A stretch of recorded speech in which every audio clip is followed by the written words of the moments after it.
پلانەکانی حکوومەتی هەرێمی کوردستان لە کاتی سەرهەڵدانی قەیرانی دارایی بۆ سووککردنی باری قورسی ژیانی خەڵکی چی بووە و حکوومەتی ناوەندی عێراق چی بووە؟ لە هەرێم پێدانی موچە بووە 3 مانگ جارێک و دوجاریش لە ژێر فشاری خۆپشاندان و مانگرتنی فەرمانبەران بوویەوە بە ڕوبع موچە. بەڵام حکوومەتی ناوەندی عێراق کە بەوتەی سەرۆک وەزیرانی هەرێم ئیفلاسی کردبوو بە ئێستاشەوە موچەی فەرمانبەرانی لە کات و وادەی خۆیدا دابەش دەکات بەبێ پاشەکەوتی موچە و بەبێ فشاری خۆپیشاندان و بایکۆتکردن. بەداخەوە بینیمان کە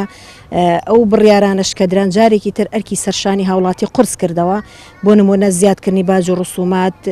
لەسەر هاوڵاتیان و سەرف نەکردنی پارەی بەڵێندەران لە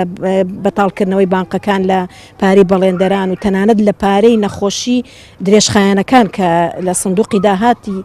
نەخۆشیەکانە کۆکرابەوە ئەمانە هەمووی حکوومەت دەری کردووە. ئەمانە جارێکی تر بوونەوە ئەرک و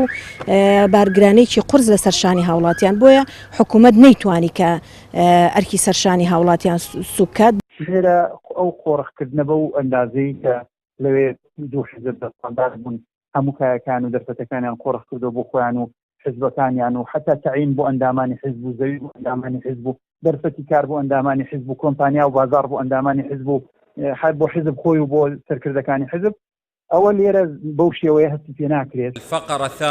لە ناوەند پەرلەمان بەهۆی قەیرانی داراییەوە چەندین بڕیار بۆ سووکردنی باری ژیانی خەڵک دەردەکات و باج و ڕسومات لادەبات. بەڵام لە هەرێمدا پەرلەمان بۆ بەرژەوەندی باڵای لایەنێک پەک خراوە و حکوومەت لیژنەی باڵای قەیرانەکان پێک دێنێت کە باج و ڕسومات دوو بەرامبەر دەکات بۆ ئەوەی داهات لەسەر گیرفانی هاوڵاتیان زیاتر بێت. لەگەڵ ئەوە شاکە فەرمانبەران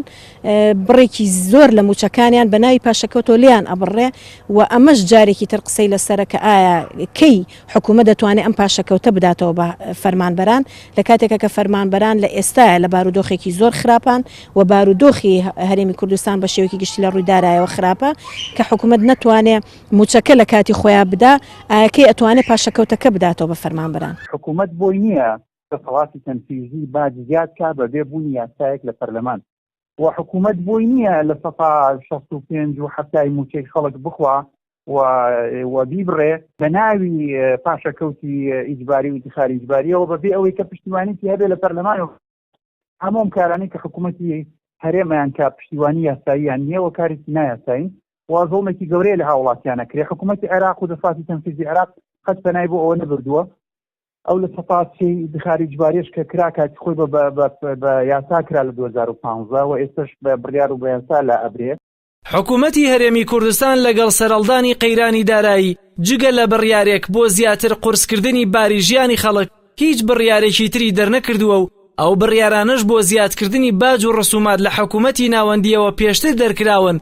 لەلایەن وەزیرە کوردەکەەوە دەرکراون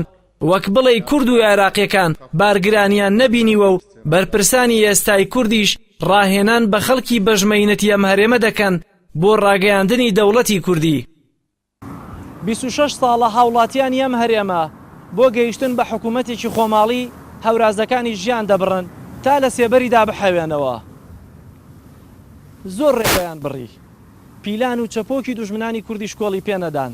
بەڵام قەیرانەکانی ئەم حکوومەتە کوردیە و بێپلانی بەرپرسانی سێبەری حەوانەوەی ژیانی لێ کردوون بە سەرابی ژیان. جەلال محەممەد، کەناڵی ئاسمانی پەیام، سلێمانی.